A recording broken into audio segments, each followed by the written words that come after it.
So what do we do now? First and foremost, nutrition. Remember I said the 80-20. I mean, if you truly want to get into a good lifelong habit of keeping the damage down, eat 100% or as close to it as you can get. Fitness, absolutely. You've got to do whatever gets you moving. There's not anything, one specific thing. If you don't have enough muscle mass, resistance training. You need to build the muscle mass. Get the muscle mass to where you want it, then work on the body fat. You got to know what your biomarkers are and how you can optimize them. Hormone optimization, thyroid, testosterone, estrogen, and other hormones need to be optimized. We lose these as we age. It's a natural part of the aging process, but it's not a healthy part of it. Vitality. I mean, you talk about somebody who loses vitality is somebody with no testosterone. We do a lot of testosterone even in females. We do weekly injections for females. And it is amazing how they come alive with testosterone, not only from libido standpoints, but we always say, you know, are you sitting on the sideline watching everybody play the game instead of getting in the game and playing? And testosterone is a huge component of that. Mental brain fog is a huge component of testosterone deficiencies. I had to put this up here for Micra. Yeah. She would have gotten after me for just doing Superman. Other things, gut health. Gut health is extremely important. And, you know, you don't have to go through all the testing for gut health. There's things you can do just to maintain a good, healthy gut. I don't like to do a great deal of testing. I mean, if it's directed testing, that's great.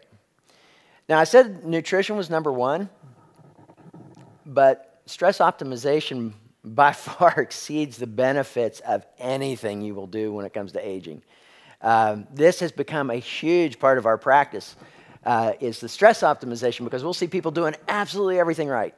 They're doing everything. We got their hormones corrected. They're eating right. They're exercising, and yet they're putting on gut in the abdominal or gut fat. Like, what is going on? You're losing fat overall, but your gut's getting bigger, getting fatter, and it was stress. So we started working with stress, and suddenly we had these complete reversals in health. We worked with meditation. We worked with mindfulness, and more recently we worked with really high-end HRV therapies. I'm not talking about the bands or the little heart rate devices or things like that. I'm talking about the high-end stuff that's like a lie detector machine that works with like skin conductance and temperature and all that. I mean, this is really cool stuff. And training people for 6 sessions to become really good with heart rate variability training. Amazing results. Amazing. Directed supplementation. I am a minimalist when it comes to supplements. I mean, you look at what the body needs, what it's lacking, what it can benefit from. But a lot of these times you can give stuff and it doesn't work very well because you know, people take all these antioxidants and they can't build muscle and they can't understand why. Well, you need free radicals. Free radicals are beneficial. People who take a lot of antioxidants get sick more often. Why is that? Well, free radicals are the bullets in the gun of the white cells, and you start scavenging them all, you're not going to be able to kill it. So, you know, supplementation needs to be really focused. Live positively. You know, I can't emphasize this enough. Live a positive life. People who live a positive life don't age like other people. People that are happy don't age like other people. I mean, this is absolutely critical to focus on, and it takes work sometimes. I mean, you have to understand this. I mean, you think you could go through a day without a single judgment of anything, good or bad? Try it sometime. A single day of just complete acceptance of whatever comes without placing any judgment on it. It's hard to do, but the more you practice it, the better you get at it. And look at things from different perspectives. Say, well, you know, if it wasn't for this situation, I'd be like this. Well, that's a choice. You know, all of happiness comes down to a choice. People say, well, they make me so mad. Nobody makes you mad. You choose to be mad based on the situation. That's all in your control. You know, you can attribute it to anything outside of you that you want, but it all comes down to a choice in the head. It's an emotion that you attach to a situation.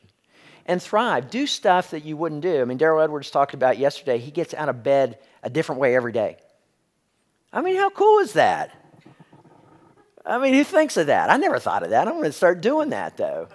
I mean, it's just wild stuff. I mean, you know, travel. You know, I went from making $750,000 a year to making, you know, a sixth of that. But I am so much happier. It was such a great decision for me to do it because I am living what I love to do. And that's what people need to do. There's a great book by Ken Robinson called The Element. Has anybody read that? Got to read that book. Find something that you love and that you're good at and do it.